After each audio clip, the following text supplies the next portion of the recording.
ఏ భూమిని ఎవడు మార్చలేడు. మీ భూమి మీద మీ హక్కు మారానంటే మీ బొటనవేలు పెడితేనే మారుతుంది తప్ప దాన్ని మార్చే అధికారం ముఖ్యమంత్రి కూడా లేదు ఈరోజు రాష్ట్రంలో. నేను తెలియజేస్తా ఉన్నా. ఇలా Congress Rahul Gandhi, PCC president, CLP leader బట్టి విక్రమార్క వాళ్ళందరూ మాట్లాడుతూ ఉన్నారు. కాంగ్రెస్ అధికారానికి వస్తే ధరణి పోర్టల్ తీసి మేము బంగాళాఖాతంలో ఇస్తామంట. అంటే ఏం జరుగుతుంది? ధరణి పోర్టల్ తీసేస్తే మళ్ళీ పాత పట్వారీలు, పాత విఆర్ఓలు, మళ్ళీ పానీ నకళ్ళు, మళ్ళీ ఎంఆర్ఓ ఆఫీస్ చక్కర్లు, అగ్రికల్చర్ ఆఫీసర్ల సంతకాలు కావాలి. మనం పోతాం ఆఫీస్కు, ఏమంటాడు? నీకు ఎంత ఉన్నది భూమి? 7 ఎకరాలు ఉన్నది. ఎంత వస్తుంది రైతు బంధు? 70,000 వస్తుంది. లాభం 30,000 లేకపోతే సంతకం పెట్టాడు.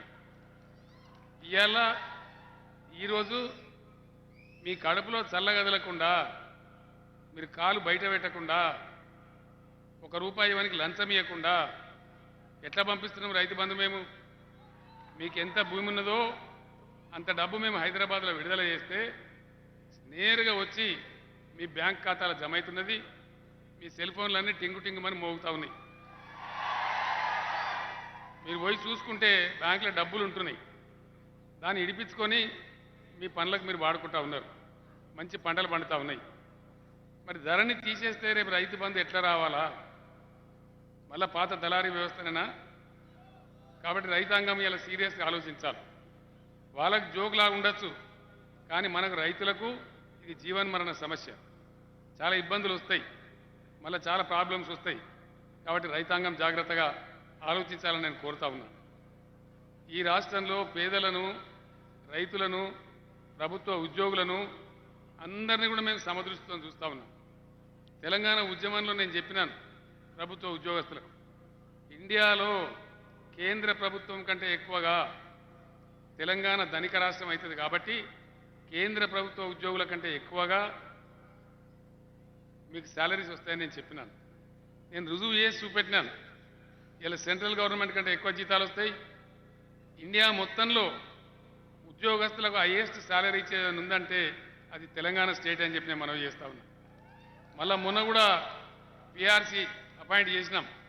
మళ్ళీ కూడా మంచి పిఆర్సీ ఇచ్చుకుందాం, బ్రహ్మాండంగా డిఏలు కూడా ఇచ్చుకుందాం. వాటితో పాటు ఉద్యోగుల సంక్షేమాన్ని కూడా చూసినాం.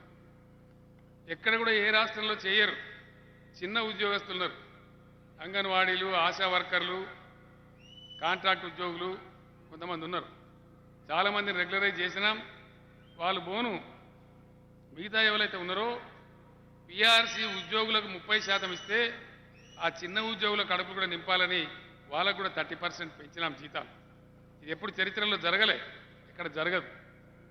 ఆర్టీసీ ఉద్యోగులు మా ఉద్యోగాలు పోతాయేమో అని దినదిన గండం 100 ఏళ్ళు ఆయుష్టుండే వాళ్ళ పరిస్థితి. వాళ్ళు ఫైట్ చేసినారు. సరే, మొన్ననే ఆర్టీసీని విలీనం చేసినాం ప్రభుత్వంలో. ఆ గవర్నర్ లేట్ చేయడం వల్ల ఆలస్యమైంది.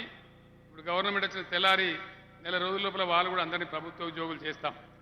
ఈ రకంగా అందరినీ కూడా సమదృష్టితో సమాజంలో ఉండే ప్రతి ఒక్కరు కూడా మనకు కులం లేదు, మతం లేదు, ఎటువంటి ఇబ్బంది లేదు, అందరినీ కూడా ముందుకు తీసుకొని పోవాలని మనం ప్రయత్నం చేస్తూ ఉన్నాం. పోయినసారి సంగారెడ్డి నియోజకవర్గంలో మీరు చింతా ప్రభాకర్ ఓడగొట్టినారు. బీఆర్ఎస్ అభ్యర్థిని గెలిపియలే. అయినా కూడా నేను సంగారెడ్డి మీద అలగలే, ఎందుకంటే సంగారెడ్డి నాది కదా, ఇది నేను పుట్టిన జిల్లా కదా. సంగారెడ్డిలో నేను తిరగని గల్లీ ఉన్నదా? నాల్సాబ్ గడ్డ నుంచి మొదలుకుంటే ప్రతి గల్లీ నేను పాదయాత్ర చేసిన.